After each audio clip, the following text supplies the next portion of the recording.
دل کی بھڑاس نکالتا۔ ایک روز سرکار دو عالم صلی اللہ علیہ وآلہ وسلم کا ادھر سے گزر ہوا جہاں انہیں عذاب دیا جا رہا تھا، اور یہ کیف و مستی سے سرشار نیم مدہوشی کے عالم میں احد احد کے نعرے بلند کر رہے تھے۔ ان رحمت مجسم صلی اللہ علیہ وآلہ وسلم نے اپنے ستم جھیلنے والے غلام کو یہ مستہ سنا کر مطمئن کیا کہ جس وعدہ لا شریک کے تم نعرے لگا رہے ہو وہی اس عذاب علیم سے تمہیں نجات دے گا۔ یہاں علامہ حلبی نے کتنا پیارا جملہ لکھا ہے، یعنی بلال احد احد کہہ کر عذاب کی تلخی میں ایمان کی مٹھاس کا امتزاج کر رہے تھے۔ علامہ حلبی لکھتے ہیں کہ حضرت بلال رضی اللہ تعالیٰ عنہ کی وفات کا جب وقت آیا، آپ کی اہلیہ محترمہ آپ کے سرہانے بیٹھی تھیں۔ شدت غم سے ان کی زبان سے نکلا وَحُزْنَهُ، ہائے میرا رنج و غم۔ اس نزاع کی حالت میں بلال یہ سن کر خاموش نہ رہ سکے۔ فرمایا یہ مت کہو، بلکہ یہ کہو کیا خوشی کی گھڑی ہے، کل ہماری اپنے پیاروں سے ملاقات ہوگی، یعنی محمد مصطفیٰ صلی اللہ علیہ وآلہ وسلم اور آپ کے صحابہ سے۔ گویا یہاں بھی حضرت بلال رضی اللہ تعالیٰ عنہ موت کی کرواہٹ کو ملاقات محبوب کی مٹھاس سے ملا رہے ہیں۔ آخر اللہ تعالیٰ کے محبوب کی خوشخبری کے پورے ہونے کا وقت آ ہی گیا۔ ایک روز آگ کی طرح سلگتی ہوئی ریت پر آپ کو امیہ نے لٹایا ہوا تھا۔ آپ کے سینہ پر بھاری چٹان رکھی تھی کہ وہاں سے حضرت صدیق اکبر رضی اللہ تعالیٰ عنہ کا گزر ہوا۔ اپنے دینی بھائی کو اس حالت میں دیکھ کر دل بھر آیا اور امیہ کو فرمایا، اس مسکین کے بارے میں تم اللہ تعالیٰ سے نہیں ڈرتے؟ کب تک اس بے کس پر یوں ظلم کرتے رہو گے؟ امیہ بولا، اے ابو بکر، تو نے ہی اسے خراب کیا ہے، اگر تمہیں اس پر زیادہ ترس آتا ہے تو اس کو چھڑا لو۔ حضرت ابو بکر رضی اللہ تعالیٰ عنہ نے فرمایا، میرے پاس ایک حبشی غلام ہے جو اسے مضبوط اور توانا ہے، تیرا ہم مذہب ہے، ایسا کرو وہ تم لے لو اور یہ نحیف و نزار غلام مجھے دے دو۔ امیہ نے کہا، مجھے یہ سودا منظور ہے۔ حضرت صدیق اکبر رضی اللہ تعالیٰ عنہ نے اپنا جوان اور تنومند غلام امیہ کو دے دیا اور بلال کو خود لے لیا، پھر اسے اپنے محبوب کریم کی بارگاہ جمال میں پیش کیا اور عرض کی، یا رسول اللہ صلی اللہ علیہ وآلہ وسلم، آپ کے روئے زیبا کے صدقے میں نے بلال کو آزاد کر دیا۔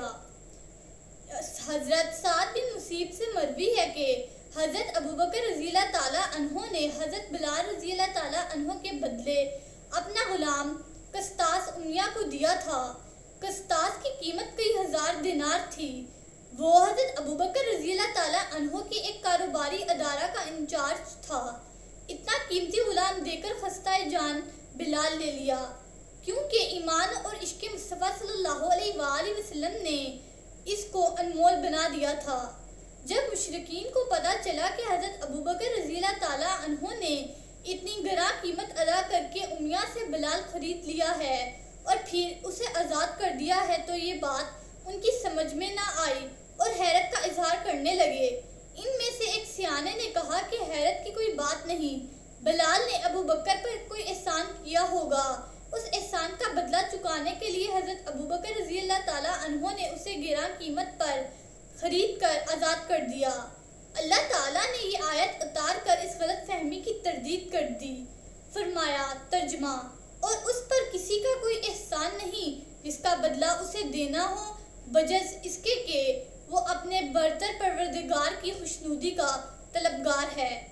قربان جائے مصطفیٰ کریم صلی اللہ علیہ وآلہ وسلم کے ان جانثار غلاموں پر کہ اگر ان کے خلوص پر کوئی شک کرتا ہے تو اللہ تعالیٰ اپنے کلام ازلی سے ان کی نیت کے خلوص کی گواہی دے دیتے ہیں، اور اسے علیم بذات الصدود کی شہادت کے بعد کسی اور گواہ کی ضرورت ہی نہیں رہتی۔ حضرت سیدنا ابوبکر صدیق رضی اللہ تعالیٰ عنہ نے صرف موزن بارگاہ رسالت صلی اللہ علیہ وآلہ وسلم کو ہی اس کے ظالم اور کافر آقا سے اس کی منہ مانگی قیمت ادا کر کے اور اسے باوجہ اللہ تعالیٰ آزاد کر کے سرمدی سعادت حاصل نہیں کی، بلکہ ان کے علاوہ وہ بہت سے اسیران جور و جفا جو اسلام قبول کرنے کے جرم میں اپنے مشرک آقاؤں کے ظلم کی چکی میں پس رہے تھے ان کو بھی قیمتاً خرید کر ان کے پنجہ استبداد سے رہائی دلائی اور آزادی کی نعمت سے مالا مال کیا تاکہ وہ جیسے چاہیں اپنے خدا وندے قدوس کی حمد و تسبیح اور عبادت میں مشغول رہیں اور جس وقت چاہیں جتنا چاہیں اس کے محبوب کریم صلی اللہ علیہ وآلہ وسلم کی بارگاہ حسن جمال میں حاضر ہو کر شربت دیدار سے اپنے دل کی پیاس بجھاتے رہیں۔ حضرت حمامہ رضی اللہ تعالیٰ عنہا یہ حضرت بلال رضی اللہ تعالیٰ عنہ کی والدہ تھیں، یہ بھی مشرف میں با اسلام ہو گئی تھی۔ ان کو بھی اس جرم میں ان کا کافر مالک طرح طرح کی سزائیں دیتا تھا اور اذیتیں پہنچایا کرتا تھا۔